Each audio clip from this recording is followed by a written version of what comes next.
मुख्यमंत्री डॉक्टर मोहन यादव ने भारत भवन में आयोजित वैश्विक सभ्यताओं के संघर्ष और औदार्य की महागाथा महाभारत पर केंद्रित सांस्कृतिक समागम का शुभारंभ किया। मध्य प्रदेश शासन के संस्कृति विभाग अंतर्गत वीर भारत न्यास द्वारा आयोजित यह समागम 16 से 24 जनवरी तक भारत भवन में चलेगा। समागम में महाभारत के विविध आयामों पर नाटक, नृत्य, नाट्य, कठपुतली कार्यशालाएं, लोक और शास्त्रीय प्रस्तुतियां, अंतर्राष्ट्रीय फिल्म फेस्टिवल और इमर्सिव डोम थिएटर के माध्यम से शांति का संदेश दिया जाएगा। इस अवसर पर नेपथ्य, अस्त्र शस्त्र, चक्रव्यूह, पताकाएं, महाभारत आधारित चित्र प्रदर्शनी, भारतीय कठपुतली तथा पुस्तकों और पत्रिका वेबसाइट का लोकार्पण किया गया, जिसमें युद्ध की अनिवार्यता के साथ उसके दुष्परिणामों को भी दर्शाया गया।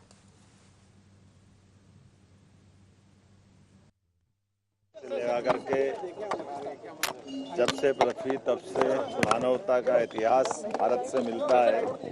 ऐसे में काल के प्रवाह में कई सभ्यता आई, अपने अस्तित्व को लेकर के बाद में संघर्ष करते हुए धीरे धीरे नष्ट हो गई। लेकिन भारतीय सभ्यता, संस्कृति, भारत का इतिहास हर काल में, हर युग में अक्षुण्ण बना रहा और उसका सबसे बड़ा कारण हमारी सर्वधर्म समभाव की भावना, सह अस्तित्व के विश्वास को लेकर चलना, जियो और जिनोदो के सरल सिद्धांतों के आधार पर चलने वाली हमारी संस्कृति हर युग में, हर काल, हर समय अपने औदार्य को हमेशा चरितार्थ करते रही है।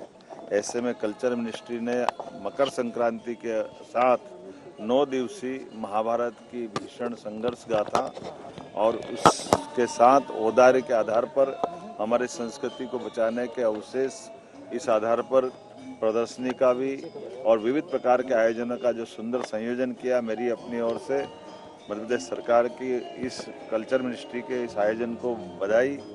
वीर भारत न्यास संस्कृति मंत्रालय भोपाल में ये अद्भुत प्रकटीकरण कर रहा है। उम्मीद करेंगे देश के बाकी हिस्सों में, प्रदेश के अंदर भी इन सारी बातों को ले जाने का ये मौका है। मेरी अपनी ओर से अच्छे आयोजन की बधाई।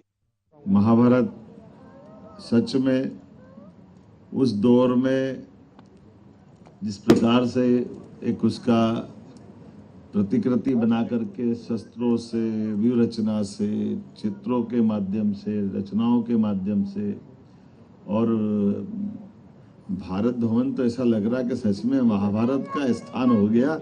वो दौर ऐसा कभी मैंने देखा ही नहीं। कितने सारे कलाकार और कैसा उसका उद्घाटन। सच में हमारे माननीय विष्णु जी कह रहे हैं, तो स्थापना दिवस के दिन कराना, इतना भव्य दिव्य के साथ अपना वो सब कुछ बताने का प्रयास किया। महाभारत और महाभारत के बाद के पात्रों की दृष्टि से उन पे तो काफ़ी काम हुआ है, लेकिन पात्रों के पूर्व जन्मों के साथ जोड़ करके ये महाभारत की गाथा को बताने का जो प्रयास किया, वो सच में महाभारत के दरमियान ये सारी चीज़ें, और अभी भी हम अपने आज के काल से जोड़ के देखें तो कमोबेश वो सारी चीज़ों के नज़दीक हम पहुंच जाते हैं जो कभी कभी लगता था कि कपोल कल्पित हो सकती है, कल्पनाशीलता हो सकती है, हुई है नहीं हुई, कोई मालूम नहीं क्या होगा क्या नहीं होगा। लेकिन अपनी आंखों के सामने 10-20 साल, 25 साल, 40 साल के दरमियान ही बहुत सारे घटनाक्रम कितनी तेजी से घटते दिखाई दे रहे हैं।